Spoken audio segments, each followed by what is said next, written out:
Donald Trump was just shot at. This is a dark day in American history. I want to watch the video. Fair warning, this is a bit emotional, but let's get through this. Take a look at what happened.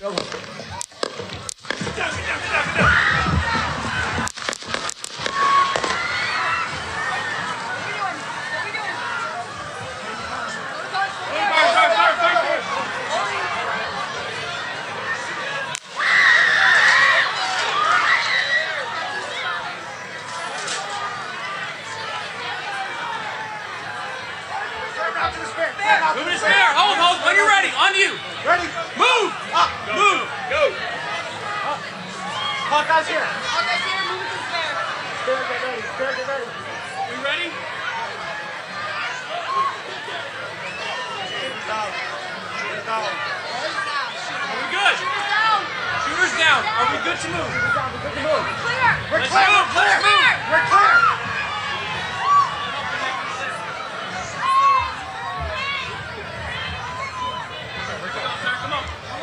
Let me get my shoes. Got you, sir. I got you, sir. Let me get my shoes, sir. Hold that in your head, it's bloody. So we gotta move to the bus. Let me get my shoes. Okay, my shoes down. My shoes. Watch out. Wait.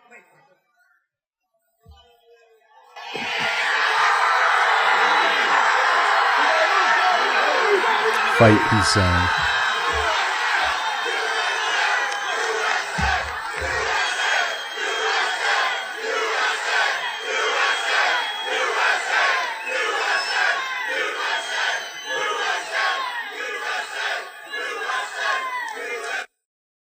So that's obviously very emotional, very intense stuff, a very dark day for America.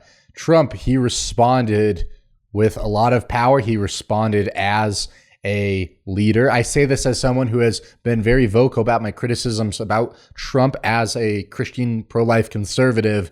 Trump's stance on abortion has been far from what makes me happy. He supports some abortions, but so I'm certainly not a Trumpy. I'm not in the cult of personality for Donald Trump, but how he responded here was truly spectacular. This was a very scary situation. It was a life or death situation. A lot of, especially liberals, have been saying this was faked. We know that's not true. There was an innocent bystander who tragically passed away, and the shooter himself was killed. And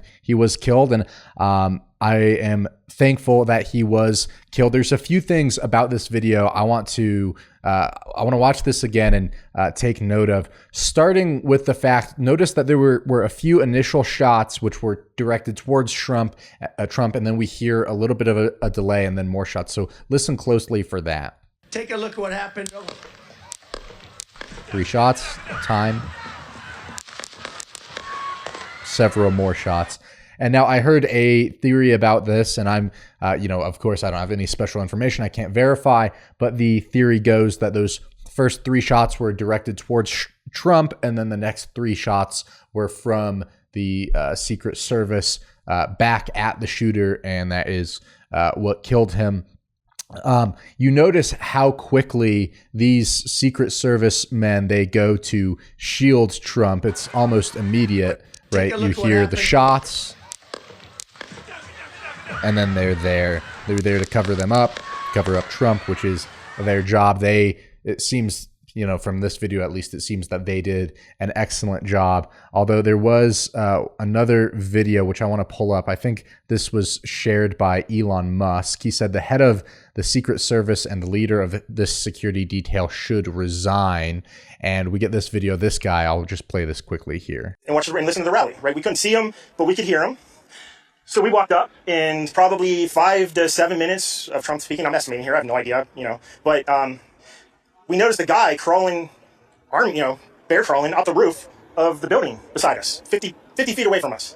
So we're standing there, we're pointing at the guy crawling up the roof. And so he proceeds to say that, and you can find this clip, just go to Elon Musk's Twitter account, but he proceeds to say that they saw this shooter, him and his friends, and they went to the Secret Service, they went to the police and warned them, and they did nothing, which of course is sad. I want to talk a little bit about how we should respond to this as the American people, as Bible-believing Christians, how we should respond. And I want to start by reading this out of 1 Timothy chapter 2. Timothy tells us, therefore, I exhort, first of all, that all supplication, prayer, intercession, and giving of thanks be made for all men, for kings and all who are in authority, that we may lead a quiet and peaceable life in all godliness and reverence.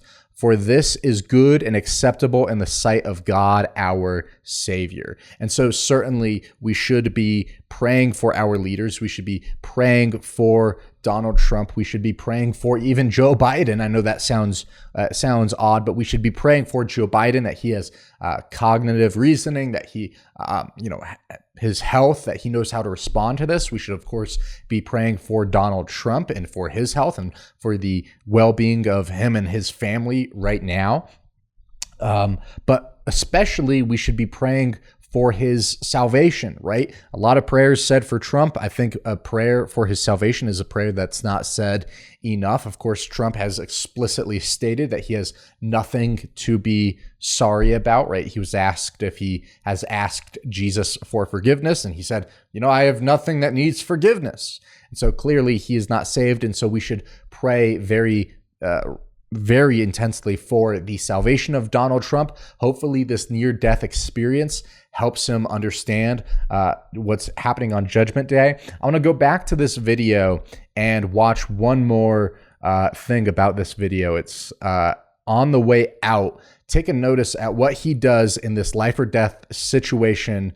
Certainly something Biden would never do, right? Biden is ordered around by his aides. Let's take a look at what Trump does here.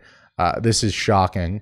Not shocking. It's encouraging. It's cool to see how he, in these very intense situations, responds very well. He's in command. He's a leader. And let's watch this. So we gotta move to the bus. Let me get my. He's telling them to wait. He's got to grab something. Watch out. He tells them, wait. That was, the audio there was quiet, but he said, wait. And this is something that, like Trump or hate him, you have to admit he's a very good business person. He's a very, very good salesperson. He knows that this is going to be a great look for him. So let's watch this. And he sticks his fist up there. He says, fight. What a strong leader he is, right? I can criticize Trump, but I have to admit he is a strong leader. On the way out, the camera will pan over. He says, fight. Very strong leader, very cool. It was confirmed that he was shot. A piece of his ear is now missing because he was shot. His official statement said, I'm fine, which is kind of a baller thing to say. And this is Trump responding in a very intense situation. He responds very well. He responds with authority. He's in charge, and he understands how important of a situation this is. He got this image, which is shocking, right? This is what an image. I don't know if you can see here if this is too blurry, but his ear is all bloody in this picture because, of course, it was his ear that was shot. There were people saying this was fake. We know it's not fake because both the shooter and an innocent bystander were both killed. Trump's ear, obviously, a bullet hit his ear, and it's very bloody now. And so Trump, he is very good at knowing these situations, knowing how to respond to them, and he's a showman, right? And so he did a good job there. He now has that in addition to his iconic mugshot photo, which is, so it's just an awesome photo. Like him or hate him, it's an awesome power photo. But Trump here, he responded very well. In my opinion, he showed that he definitely beats Biden in terms of cognitive abilities. But I want to talk about how we should respond to this. How has the left responded? This is going to make you angry when I pull up this screenshot. I have my button over my mouse over the reveal button. Before I show you this, I want to remind you of Christ's command to love your enemies. Let's watch this. This was trending on Twitter. This was the response from liberals. How do you miss? How do you miss, right? There were people saying you had one job, right? There were people who showed gameplay footage of video games and saying, oh, this is how you're supposed to aim to hit people, right? And so obviously they hate Trump. They want him to be dead. When there was an assassination attempt, they say, how do you miss? And so that is wicked, and it shows our need to obey Jesus' teaching. And I want to look at what Jesus' teaching is. I want to pull this up here. Before we look at Jesus' teaching, I'm going to talk briefly about the shooter and how he was killed. Thank God he was killed. I want to take a brief moment to say to look at what the Bible says about that. This is Psalm 58, verse 10, and I'll highlight this here. I think this is very appropriate. The shooter was killed. He was not murdered, right? He was trying to murder, and he was killed as he was trying to murder. And what do we read? The righteous shall rejoice when he sees the vengeance. He shall wash his feet in the blood of the wicked. And so certainly being grateful that this man has been killed, it is a biblical feeling, right? Justice. We righteous people rejoice when they see justice. And so I certainly do rejoice at this, but I don't want to get carried away in hatred for our enemies, right? And so I want to read this from Jesus. This was the Sermon on the Mount, Matthew chapter 5, starting in verse 43. You have heard that it was said, you shall love your neighbor and hate your enemy. But I say to you, love your enemies, bless those who curse you. I'm going to double down on that. Bless those who curse you, do good to those who hate you, and pray for those who spitefully use you and persecute you. Pray for those who persecute you. What a message that needs to be shared in America today. First and foremost, it needs to be shared with, liberals who, obviously this guy was a liberal who tried to assassinate Trump. So it needs to be shared with liberals. I know not all liberals are going to assassinate Trump. It needs to be shared with them. But if you've made it this far into the video, you're most likely a Christian conservative. This needs to be shared with you, right? Right now, the gut reaction is to hate liberals, to despise them, to, right, in many cases have righteous anger towards them, which is acceptable, right? They do very many evil things, but as the Bible teaches us, we need to be angry without sin. And so in our anger, we should love our enemies. This is a message first and foremost to the liberals, but then to the conservatives, right? We need to practice what we preach and love our enemies throughout this. Something I found interesting, I don't know, right? I'm more of a biblical channel. I don't talk so much about the news, but I do remember in the news, maybe about a year ago or so, Tucker Carlson, he said, if Donald Trump is not assassinated, he will be the next president. And of course, he was mocked by the left-wing media. He was mocked ruthlessly, saying there would never be an assassination attempt. And of course, there was. Tested him. They called him names. He won anyway. They impeached him twice on ridiculous pretenses. They fabricated a lot about what happened on January 6th in order to impeach him again. It didn't work. He came back. Then they indicted him. It didn't work. He became more popular. Then they indicted him 3 more times. And every single time his popularity rose. So if you begin with criticism, then you go to protest, then you go to impeachment, now you go to indictment, and none of them work, what's next? I mean, graph it out, man. We're speeding toward assassination, obviously, and no one will say that, but I don't know how you can reach that conclusion. You know what I mean? Like, I don't know, man. I've never been this worried about anything as I am about where this is going. Now, there are so many lies in there, aside from the assassination bombshell, which we're going to talk about.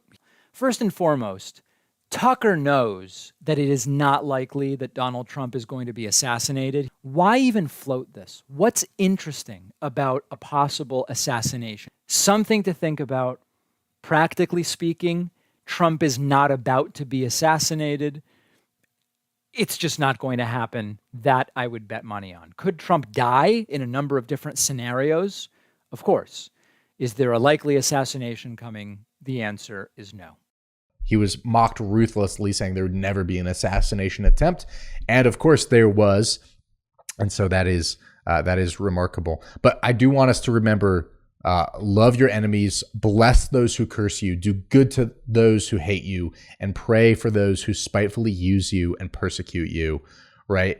I love Donald Trump. I think he's so fun to watch. I really enjoy him. And so I would consider others my enemies. Now, a point I want to make is that as conservatives, we must not become vigilantes. We must not try to do the same thing. We must not see Joe Biden and think he's so evil we have to kill him, right? What does Romans say? This is Paul writing. He says, "Let every soul be subject to the governing authorities, for there is no authority except from God, and the authorities that exist are appointed by God. Therefore, whoever resists the authority resists the ordinance of God, and those who resist will bring judgment on themselves," right? So, and this was talking about the Roman Empire, which Rome beheaded the guy who wrote this. They beheaded Paul. And so obviously it's not that America is more evil than Rome, and so we can ignore this. No, we have to be subject to the governing authorities. We have to submit to them whenever possible, whenever it does not cause us to sin. And we must follow God before we follow man, but we must be loving to our enemies. I'm not saying don't have enemies, right? Love your enemies implies that you have enemies, right? And if you stand with Christ, you will have enemies. I find it so ironic that liberals, they're the one who are saying, oh, Trump is a threat to democracy. He's a threat to the freedom of this country. And then what do? They try to have him killed. They tried to, some of the stuff I can't say on YouTube, otherwise it will get banned. But they're the ones who are saying Trump is a threat to democracy, and then they go and pull stuff like this. I said that Trump is, I'm not like a huge Trumpy, which is true. I didn't vote for him last time. I don't plan on voting him for this time. I will say this image goes hard. My wife might be mad at me for this, but I'm going to show you guys what I did on my background of my phone. I'll move that over. That's my new background, just because that is such an awesome image. It's such an image of strength and power. And again, I just want to remind you, pray for Donald Trump, pray for Joe Biden, pray for America, and pray for your enemies. Do not be duped into having a ungodly hatred for your enemy, but rather pray for those who persecute you.